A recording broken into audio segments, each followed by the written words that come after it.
ኧረ በስመ አብ እናታችን ልትሆን ራሱ አይገባንም እኮ ጌታ በጣም በምህረቱ ባለጠጋ ስለሆነ ነው እንጂ ልክ እግዚአብሔር በምህረቱ ባለጠጋ እንደሆነ እንደተባለ ጌታ ኢየሱስም የባህሪ ልጅ ነውና በምህረቱ ባለጠጋ ስለሆነ እናቱን እናቱ አድርጎ የሰጠን እንጂ አንተ ትገባለህ የእመቤታችን ልጅ ደግሞ አትገባም።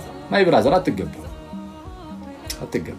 አንገባም። ግን ጌታ በምህረቱ ግን እናቱ አድርጎ ሰጥቶናል። እናቱ አድርጎ ሰጥቶናል ማለት ከራሱ ጋር በምህረቱ አንድ አድርጎናል እያልን እኮ ነው። ከጌታ ኢየሱስ ጋር አንድ የሆንን እኛ ለእኛ እኮ ነው የእመቤታችን እናት የሆነችው አይደለም እንዴ? ከጌታ ጋር አንድ ስለሆንን የእርሱ እናት የእኛም እናታችን ሆነች። እንደዛ ነው።